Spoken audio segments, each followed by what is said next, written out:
Hey there, welcome back to Rogue Startups. I'm your host, Craig Hewitt. Today, I'm joined by Doug Cunnington. Doug and I have known each other for a long time. He's been a kind of long-time participant and contributor in digital marketing, SEO, affiliate marketing. And I had Doug on because he reached out after I released episode 300 talking about the death of Google and the effect of AI-written content on content marketing, SEO in general, kind of the inbound umbrella.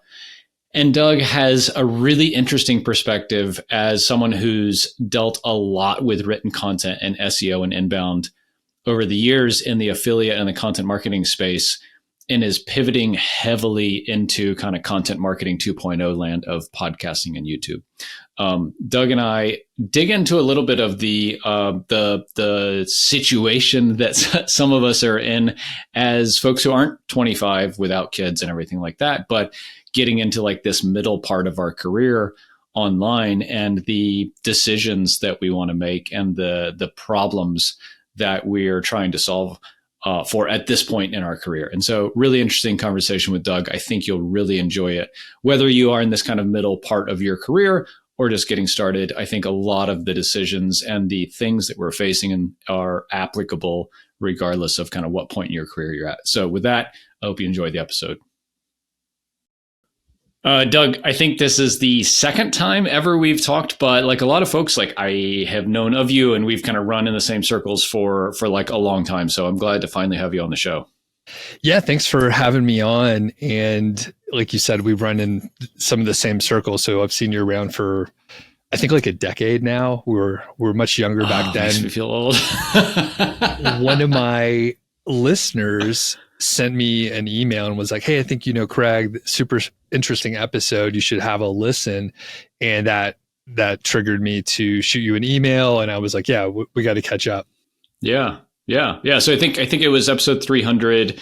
Talked about, the team had a really great kind of clickbaity title to it. It was like the death of Google or Google is killing blogging or something amazing like that.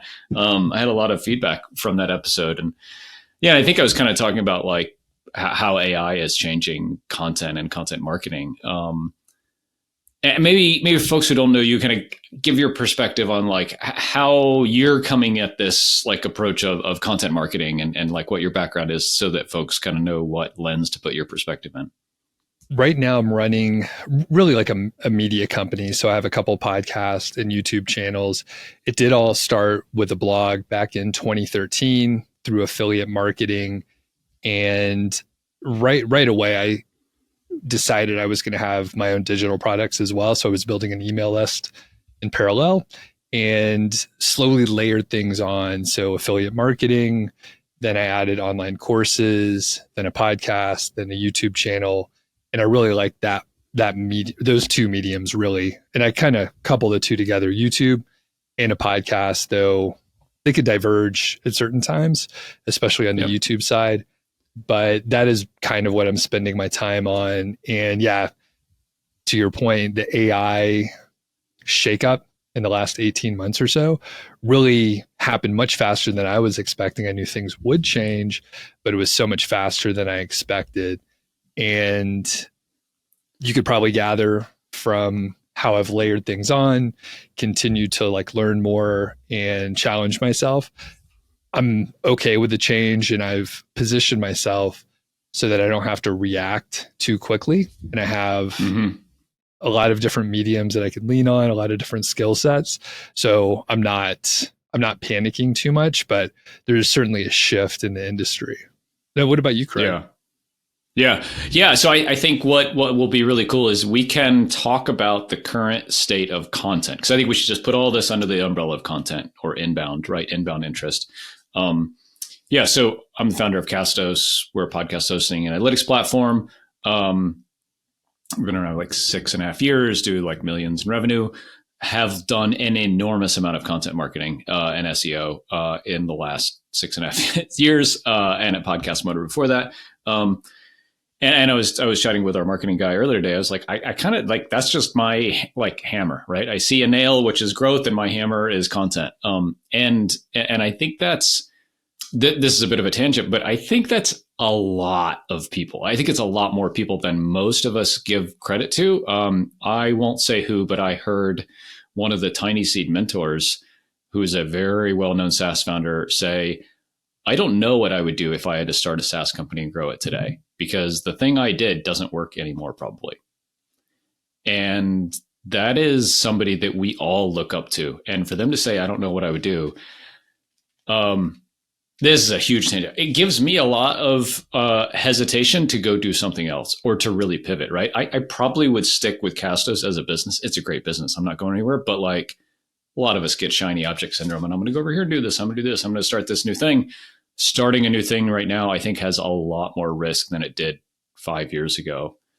And I think what it gets to is the barrier to a competitive content marketing strategy is almost zero. I think the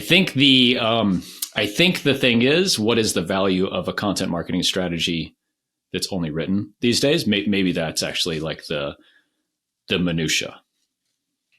To flip it upside down, because he or she would know what to do, and you're hesitant to switch to something else because we're using our content marketing hammer on everything, on all the screws laying around us.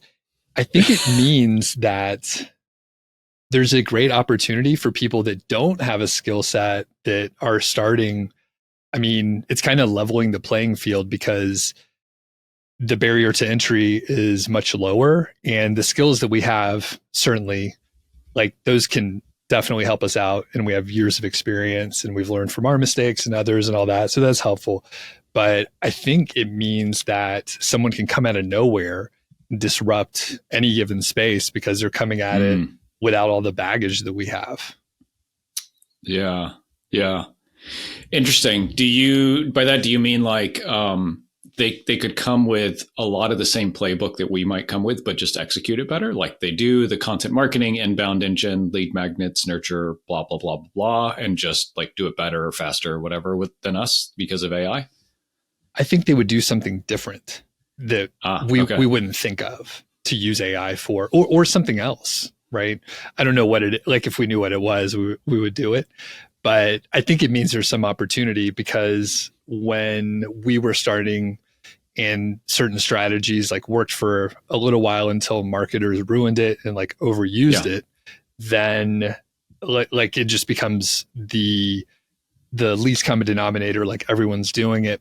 However, some new folks may come in and just say, why are they doing it like that? That is a really silly way to approach something. And a lot of it's just like a legacy, or they'll read a blog post that has been rewritten and regurgitated so many times, or they'll listen to a podcast and it's just the same strategy over and over again, when really it's something that contrasts it may work much better. Yeah, no, that's very fair. Yeah, I mean, TikTok is the most recent thing to me there, right? It's a different channel, maybe not a new approach, but yeah, it was quite disruptive, right? A couple of years ago, TikTok became quite popular, and several really, really large brands, even in the SaaS space, were probably grown out of that. So yeah, I get it.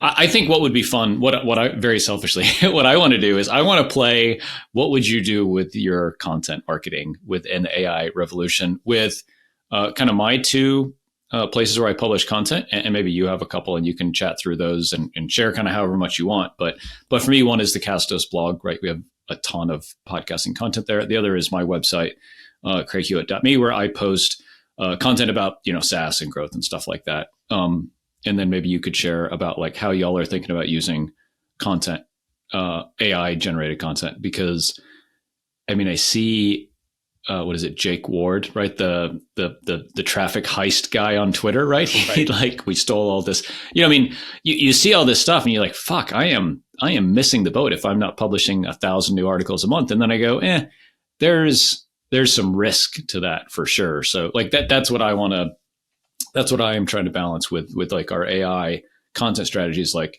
what's the opportunity? What's the risk? And like, how does that balance for like a positive payoff?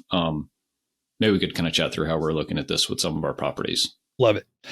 And that sounds perfect. And I think, so my framing will be I'm in flux right now. So, like I said, I spent some time with online courses, really in the affiliate marketing space.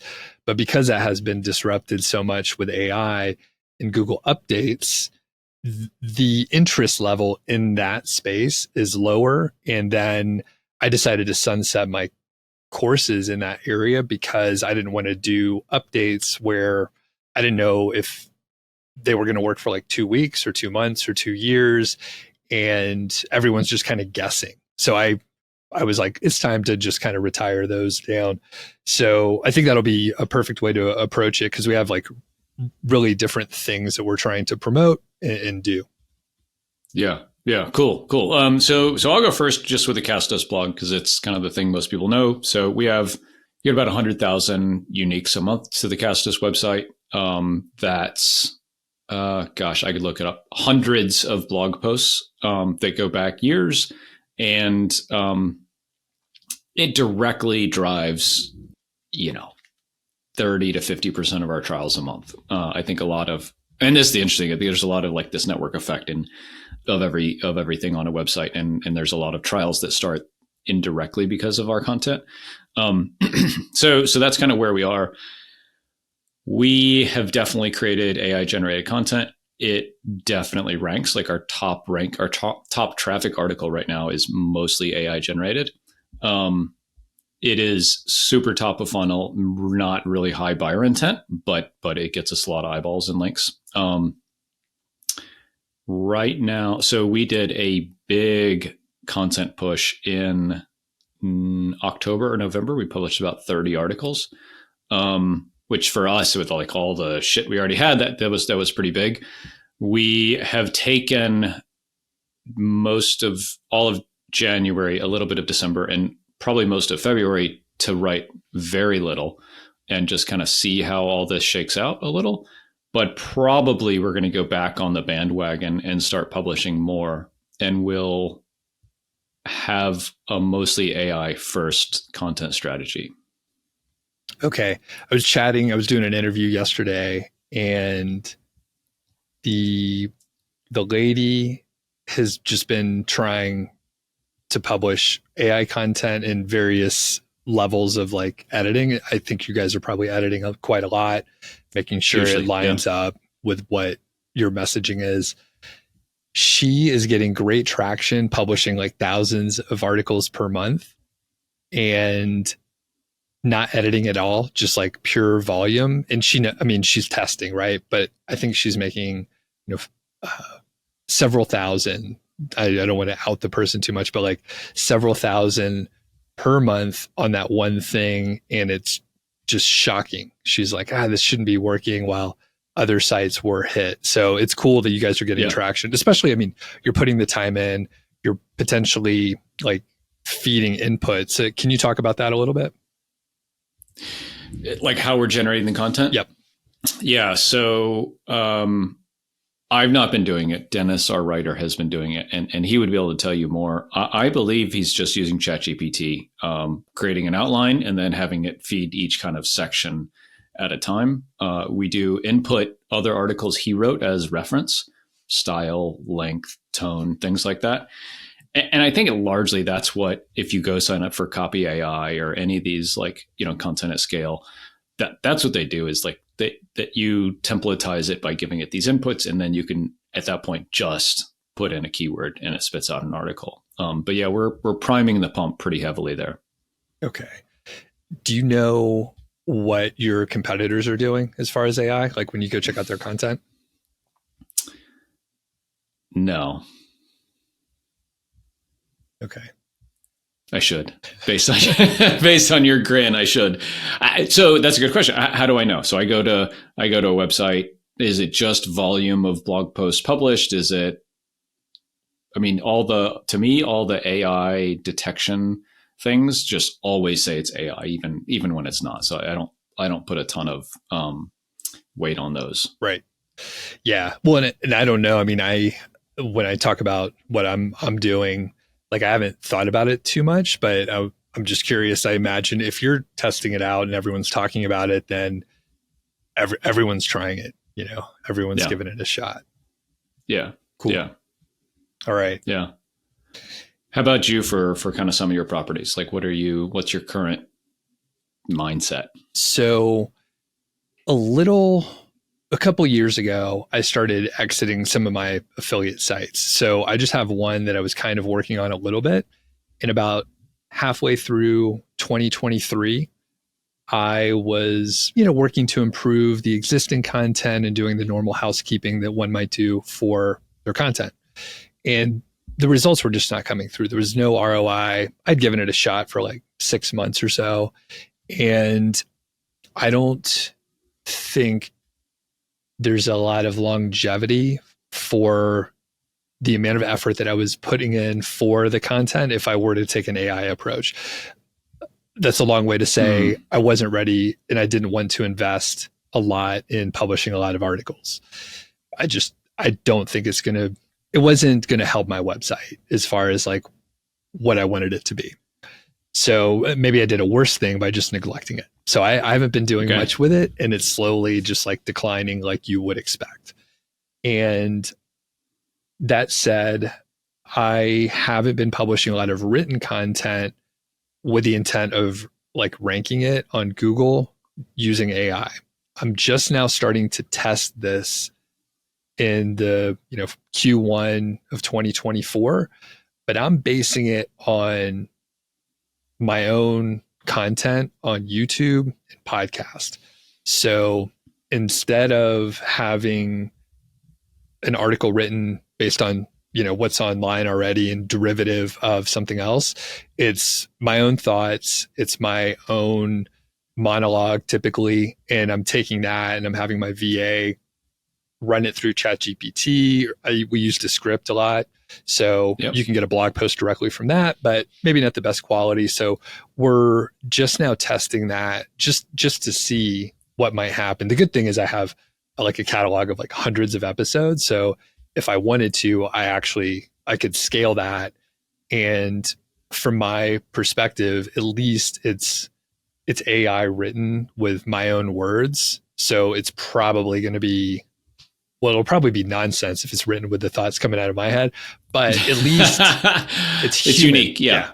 It's coming from a human, and it should have like my tone and everything like baked in because of that.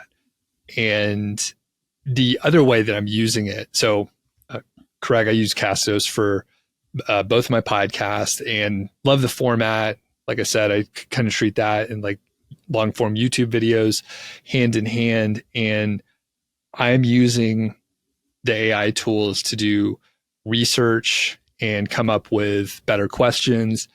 For example, I'll send out a prep sheet for someone I'm interviewing, has a little bio, maybe like 3 bullet points they want to talk about. I can add another 2 or 3 bullet points and say, ChatGPT, I'm interviewing this person. Here's some information. Give me an outline. Give me the questions. And it's 90%. And if I get hung up, I can refer to the outline. It's a great tool for that. Yeah. I think that I think it does its best at synthesizing information and reorganizing it. I agree. It's not a bad writer. Coincidentally, the best tool I found that's just really easy is Byword, byword.io. It's like you just put in a keyword and it spits out a pretty good article, and then I go edit it. That's what I'm doing on my personal site. Is I'm publishing like an article a week, and I just put in, SAS rule of 40. That's the one I just published, right? SAS rule of 40. It gives a great blog post about what SAS rule of 40 is. I go through and add my own tone and spiel and stuff like that. Not a lot of risk, right? My personal site doesn't have a DR of 81. It's not paying my mortgage. It's just like I'm trying to build up a little bit of kind of credibility on the written side of my website. But to your point, I love using AI as a YouTube strategy. What I've been doing there, I find YouTube so hard, which I think is part of the allure and part of the opportunity. Is I kind of do the skyscraper approach on YouTube. Is I'll go look up. I did one on social selling, right? So social selling is like using LinkedIn to network with people and then pitch them and stuff like that. And so I went and I got like 3 YouTube videos I really like. I got the transcripts, put them into ChatGPT. I said, here's, 1, here's 2, here's 3. Now combine them all together, give me the best ones, and then give me an outline minute by minute of what's talked about. And then I just watch those videos, and that's 15 minutes or whatever. And then I look at the outline and I shoot the video. And so it's like total 30 minutes to prep for a YouTube video. Yeah. It's pretty sweet. It's ridiculous. And the other thing, do you use Descript? No. Okay. I should. They have this great feature that it moves your eyes. So it allows you to read your script, and then it'll use AI to just like center your eyes. It's not perfect. No way. It looks like, I think it makes my eyes like a little too white, and maybe my eyelashes like a little too long or something. I look kind of pretty, but it works. And the thing is, like, most people watch on their phone, right? They're not watching too closely. It could shift the TV more in the future, but if you want to just remove all the barriers and reduce editing, you could just read your doc and then recenter your eyes. You're good to go. Yeah, super interesting. I have on order a teleprompter from Elgato, and it's supposed to arrive on Monday. So yeah, and then like I'm talking into my DSLR, the teleprompter will sit right in front of it. And so if we have this episode next week, Doug, I'll be looking at you the whole time, which I think is super creepy. Yeah. But yeah, no, I mean, I think that's the key. Like I had on 2 episodes ago on the show, George Blackman, who's like script writer for Ali Abdaal and all these big guys. Right. And that's where I kind of got like, man, I need to up my game in terms of like actually scripting out these videos, because just having an outline and trying to wing it, like you just say the wrong words so often. But I find like writing a script takes a long time, but I haven't really like done the math on like, how does it change the edit time? Like maybe I could use Descript. If I have a script, and I shoot it pretty well the first time, I could use a pretty simple editing tool. Yeah. I think in the past, I haven't scripted too much. I think it helps a lot because we do tend to ramble, find the wrong word. We're redundant. That's the worst thing, where our videos are just shorter and they're tighter. And that's a huge part of YouTube, which let's talk about that more. So you are putting more time in YouTube. And I think you mentioned the episode 300, is that what it was? That you wanted to publish how many videos on YouTube this year? 200. Yeah. Where are we at right now? Oh man, I'm glad you asked. I'm glad you keep me honest. We're at about 8 so far.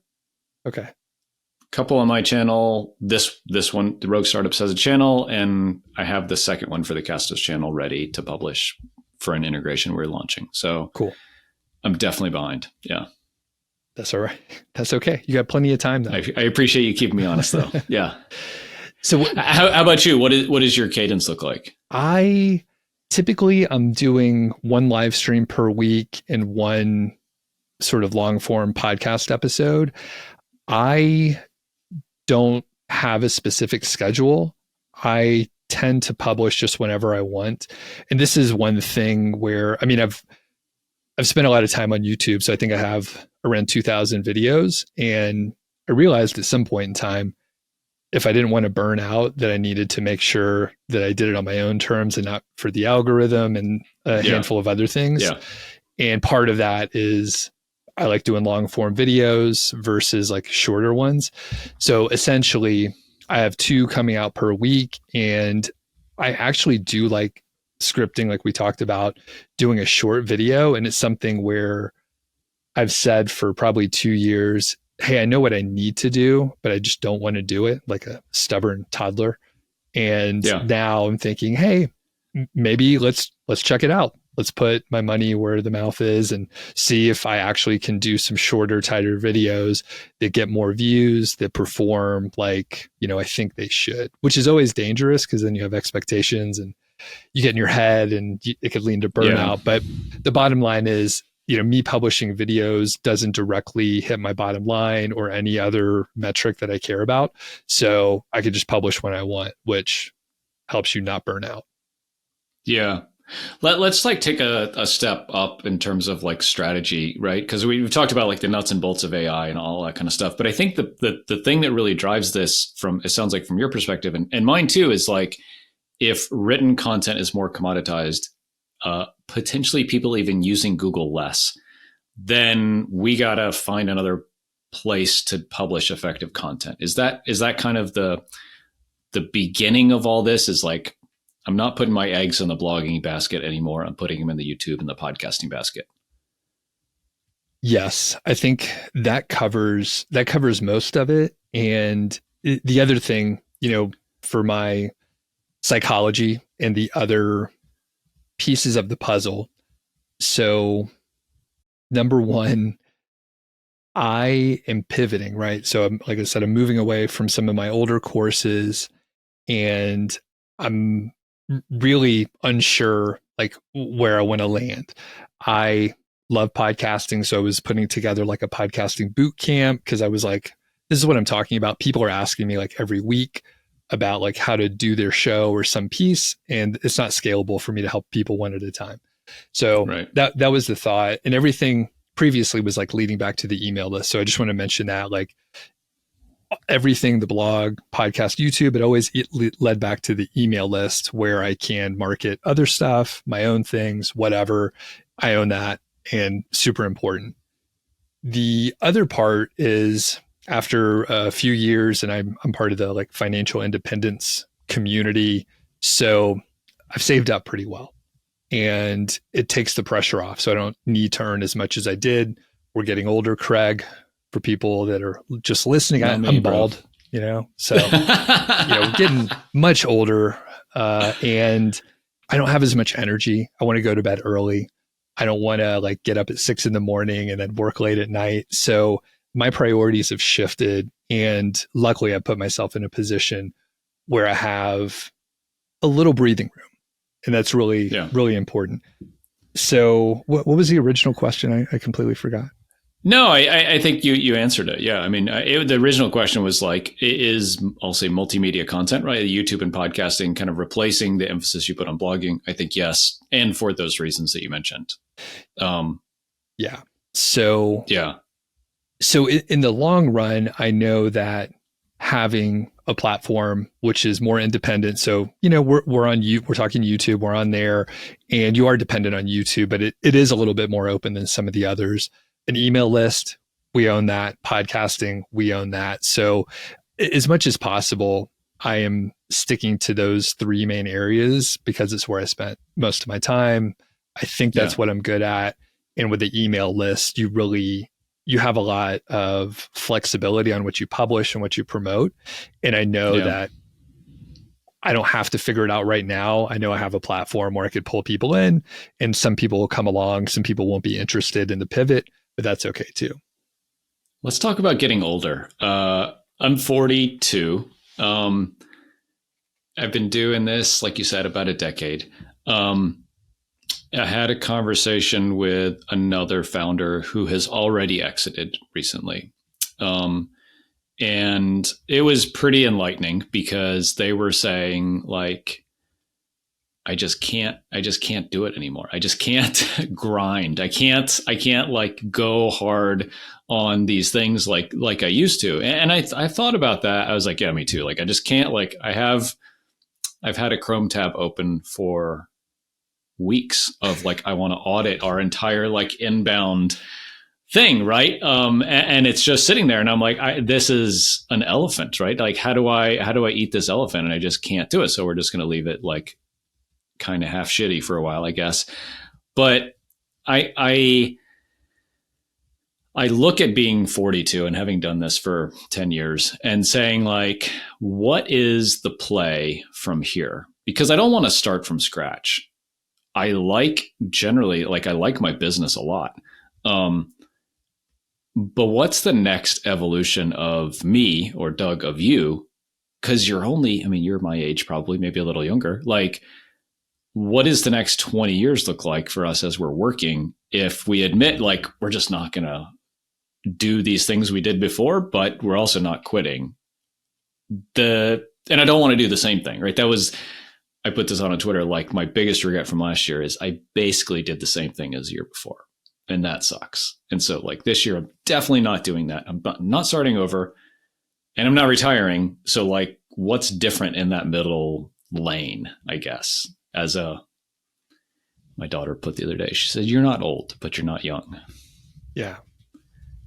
It's a great question. We'll spend the next 25 years trying to answer it, I think.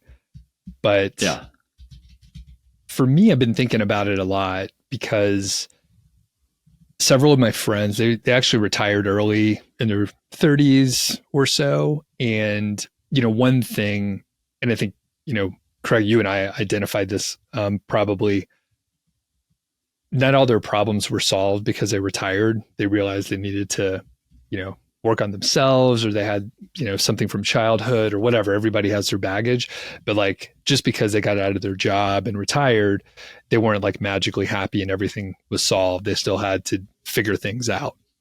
So along the way, I think I've been trying to do that. And maybe some of that came out with like me not trying to burn out on YouTube and some other pieces. Cause in our circles, it's really easy to hear about our friends that are, they're growing faster, or they figured something out, or like whatever.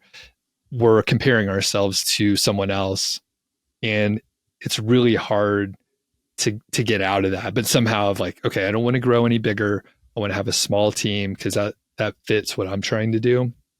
So for me, I'm not 100% sure, but luckily I have a couple pieces of things that I've worked on. I think it's similar to your personal blog, Craig, where you're going to be able to, like, I'm just making it up, but let's say you get a great offer for Castos and you have the opportunity to exit.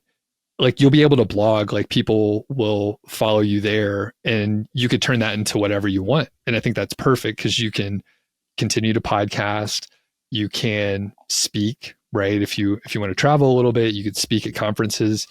You can do YouTube. You could do vlogs, right? One project in my head, maybe in a few years I'll do this. You know that show with Guy Fieri, Diners, Drive-Ins, and Dives? Yeah. Yeah. I love all that crappy food.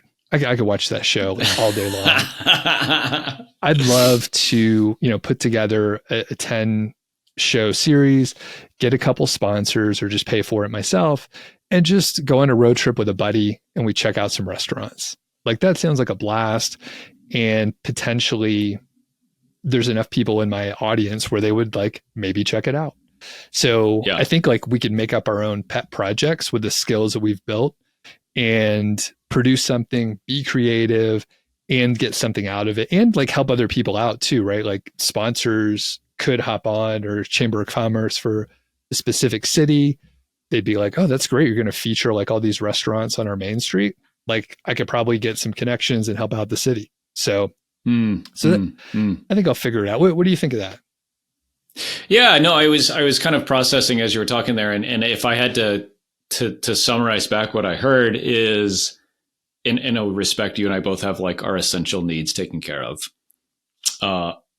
And so we have the ability to really kind of create lifestyle businesses again, which is probably how we both started, that serve our current kind of needs, right? Which is like travel and time and freedom and like fucking saving for college at this point, because I haven't done any of it. But like, yeah, no, I totally agree. I mean, that's where I talked with Mark in the last episode about this, is like, yeah, I mean, Castos is a great business, and I have no vision of selling it, right? But like, nothing is forever. So at some point I'll do something else. And yeah, I think that right now I am taking some of my time to prepare myself and put myself in that position to be ready for what's next. Cause like, I think that's just smart. I think in my episode 300, I talked about like, the longer you're a founder, you're giving up a lot that you would be at the same caliber of person in a day job. Right. And that's like compensation and 401k matching and insurance and stress and all this kind of stuff. And so like, we both should like be paying ourselves more and just have more opportunity as the longer we're a founder. And if you're not, then you're actually going backwards relative to being an employee, I think, because you go be middle manager. Right. at some company, and that like that can be like a pretty good job. So like I guess I'm, and you are too, right? Engineering that in different ways. And I think that's real for people our relative age. Like that's kind of the play, is like, unless you've sold for 20 million and everything is good, you gotta build that cushion in money and stress and lifestyle kind of some way. Yeah, for sure. Okay. So I just want to jump back and be kind of really, really practical about YouTube real quick. I'll just share what I've been doing, both for the Castos channel and for my personal channel. Short videos, like I know 8 minutes is what you can put a mid-roll in. So they're all like 10 to 12 minutes, all just like talking head, me talking about sales and marketing and being a founder and stuff like that. Castos channel, it's about half that.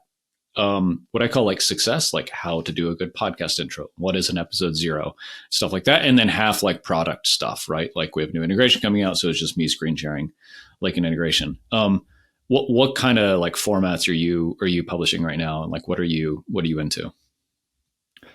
So I want to follow up before I answer that. So for your videos that you're doing, like the, 8 minutes or so, is your goal to earn money from the ad revenue? Is that important to you?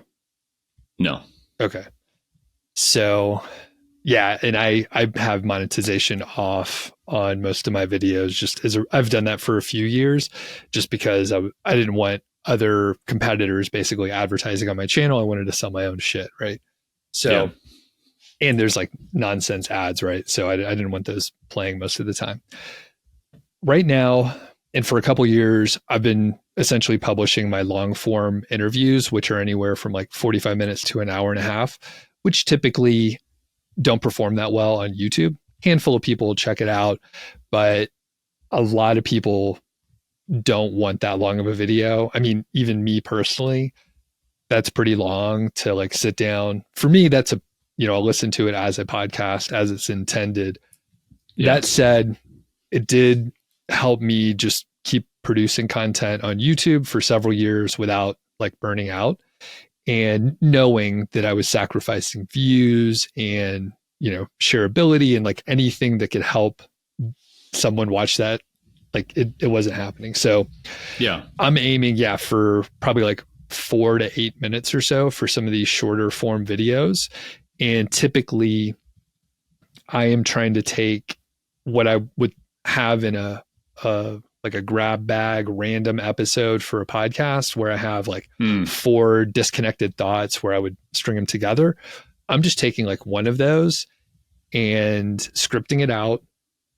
I am probably using some AI tool to help me tighten it up, and I'm just publishing that. I've done a handful of those, but I have several ideas, and those will perform better.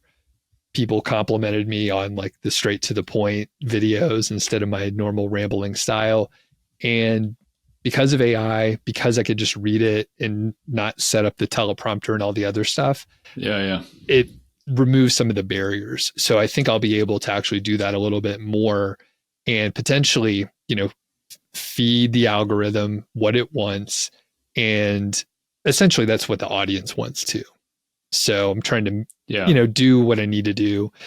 And the key thing is to make sure I have a lead magnet or something more for at least a handful of the videos. So I can fulfill like that portion of it. Cause growing the channel is kind of a vanity metric, which let's come back to that in a second. I've grown my channel like a huge amount in the last like couple, like maybe 2 months or so. Wow. But basically I'll be doing the shorter form.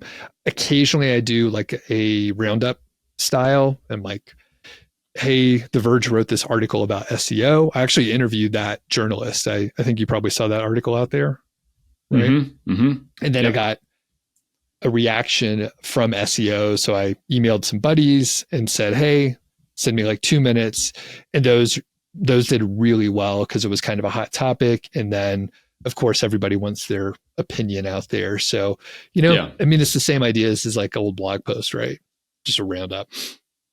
Yeah. No, I love that. Just to clarify your workflow. So using AI to generate the script that you're reading, or are you writing the script out and then reading and delivering that? It's probably, so I haven't set on the process.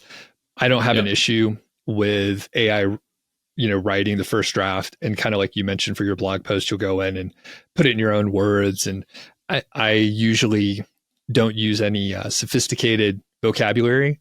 So I'll pull out anything that doesn't sound like me. That's the worst. Yeah. So short, small syllables, right? Like just really simple. Lots of cursing. Yeah. So that's what I'm aiming for. What else as far as content for yours, or formats or different styles? Yeah, I mean, that's really been it. Like for my personal channel, it's just been talking head stuff. Like, what I did is I used some prompts to create like the 3 pillars that I want to be talking about. It kind of gave it like ideal listener persona, and used some prompts to spit out like the 3 content pillars. And then I said, okay, based on that, give me, I think, 50 topic opportunities in each pillar based on that same ideal listener persona. And so I have in Notion, I have 100 something potential topics. And so when I want to talk about something, I go there, I pull one out, and I pop it in ChatGPT, and it gives me something to talk about. So that's and then follow largely the same thing as either I research and I skyscraper together the transcripts, or I just put it in there and say, suggest an outline, and I kind of riff. But I think, what I think the thing is, and again, it's the opportunity, is all of that is multiple times harder than writing a blog post, right? Because you're doing all of that, which is essentially the blog post, and then you're recording it, and you have to have a nice camera and lights and a fancy light in the background, and then you have to have someone edit it, and then you have to write the description, which is a little different, and then you have to have the lead magnet, and then you have to have the thumbnail, and like all this shit. Like it's 10 times the work of a blog post, I think. Right. At least. Yeah. Well, and I was going to ask you then, do you take, because you've done the work to do a blog post, basically, do you then publish the blog post and then link the two? And okay. Yeah. It's all on the same page. Yeah. Yeah. And I know what you mean, because it's like, oh, you just flip on the camera, do what we talked about, but then you start layering things on there, and it becomes so much more. So much more. Yeah. Yeah. I mean, we're a media company too, right? I just hand it over to somebody and they do all that for me. But then that's like, that's hundreds of dollars. So it's not trivial. Yeah. Yeah. So a couple things I want to circle back to that I mentioned. One was YouTube growth. And then I'm actually, I don't think I told you this, Craig, but I'm launching a new podcast, which I'll explain in a minute, but I'm doing something a little bit different, which I'm right in the middle of the sort of beginning phase. So it's the stage where I'm like, did I make a big mistake by taking on a bunch more work, that sort of thing? Love it. But it should be fun. Yeah. So yeah. Tell me about the YouTube growth. Like where did you start? Where'd you go to? What do you attribute it to? It was 39,000 subscribers, say in like mid-November. I'm at 95,000 right now. By the time this goes live, it should be over 100. And wow, that's amazing. Well, it sounds amazing, but it's purely a vanity metric, in my opinion. I've been running ads on the promotion tab, which is under the content section. Yep. And a lot of the new subscribers, and I'm not spending too much. I can't remember. I'll go and tally everything up, but it's less than I was spending on like AdWords. It wasn't really converting anything for, a few months. Anyway, a lot of them are from India, Bangladesh, and Pakistan. And they are like, it's like 1,000 or 1,500 new subscribers per day or something like that. So like I said, it's purely a vanity metric, and and I'm telling people, right? So like if you see a channel that like blows up, where are they from? Like what's happening here? But it's working right now. And there is some threshold where like some people are like, wow, this is a really big channel. So I'm like playing along while it's working, and it doesn't cost too much money. And I'll get one of those silver plaques pretty soon, hopefully. And hopefully, me talking about it is not going to ruin the whole thing. But basically that's it. It's just some ads. And I think it happens to be because a lot of the videos are viewed in those countries or something like that. So, And so the thing you're promoting is a video, and it's a video about a topic that's kind of general enough to where a large group of people would be interested. It's pretty specific. Actually, I'm even doing like my live streams, and those are really long and rambly. And I chat with the people in the chat there, and those are getting a bunch of views. So if people want to go look at my channel, and like you could see the videos that I'm not running ads on because they just have like a few hundred views. And yeah, it's just a weird thing. And like I said, that's cool. I was like, it's working for now. I know the promotion tab was in beta for a bit. Have you played with that at all, running ads on YouTube? No.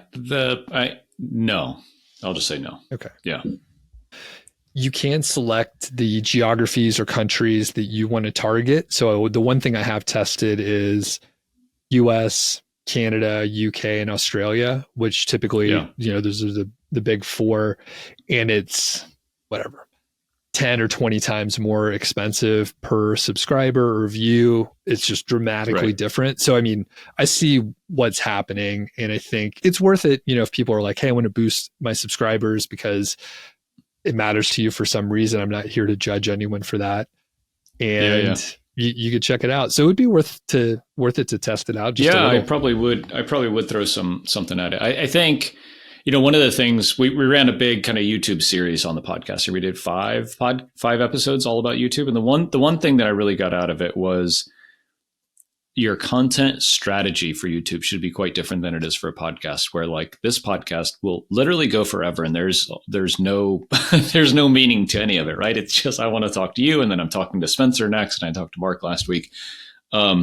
Whereas the strategy I'm taking with my channel, because I'm basically starting from scratch, is like I have an idea for like 3 playlists that I want to really round out. And so that's the next like 15 or 20 videos, is like I need enough to fill up those playlists, and those are like categories or whatever pillars, if you will, if you want to draw the blog analogy.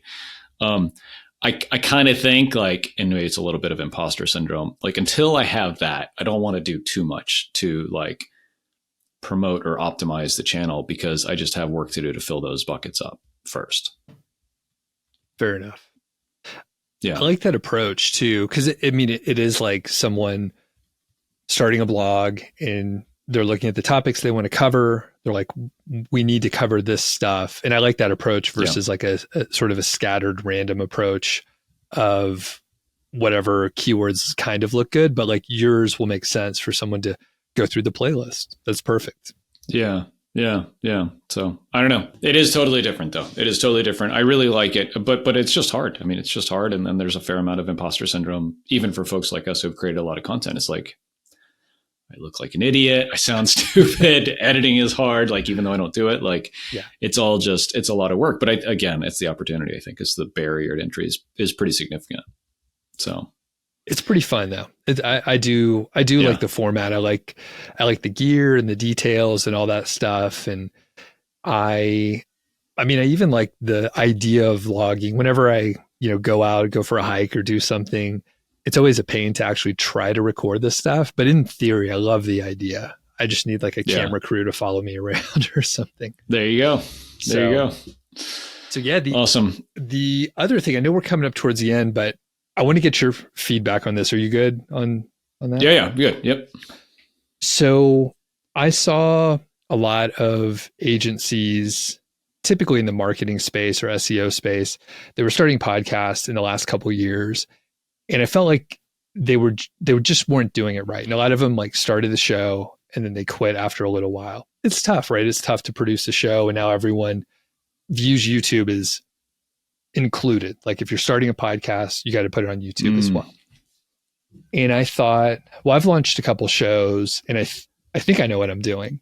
So I was like, I want to start an SEO show and a marketing show that is focused on professionals in the audience, other agency owners, people that would speak at conferences, and just be like a little bit more advanced than my existing show. And I thought, I have a great network, and what I'm going to do, and this is where it gets a little fuzzy, I'm going to sell the show. So I want to start the show. I see there's a need for it because these companies are trying to start their shows, but they're failing. So I was like, I could take what I know about marketing, podcasting. I have the tech down. I have the processes down.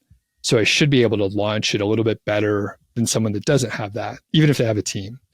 So my goal is to launch it in Q1 of 2024, hopefully get a nice splash at the launch, and then publish weekly, and then hopefully sell it maybe by the end of the year, something like that. So interesting. I haven't heard anyone trying this. Have you? So we have acquired a podcast.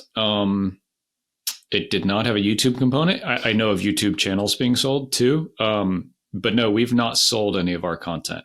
I really like the strategy though. I think for the right person, it's really attractive because there's a lot of marketing people that aren't great at this type of content, and for them to buy the credibility that would come with a show like that. I mean, that's what we did. Even though we're in the space, we bought credibility when we bought 3 Clips. I totally think it's worth it. Cool. There's some, hurdles and some serious problems, right? So I'm going to host the show, and there would either be, a transition, or they're going to hire a new host. Like, it's a problem to solve. Yeah. And I thought about, I could hire a host, but what if the founder that is buying it wants to host the show? So it's like, I can't really predict. It's like, you're probably going to have that transition time anyhow. So it might as well be you. Right. And as long as you're willing to stay on to help transition, I think that's fair. So you're going to run the show till the end of the year. You got to plan another 6 months or something to transition and bring someone else in. Yeah. Yeah. I mean, I think that was the thing. And that kind of talks to like alignment, right? Of like you and this brand that might buy the show is like the stuff you talk about, the, again, ideal listener persona, all has to be perfectly lined up.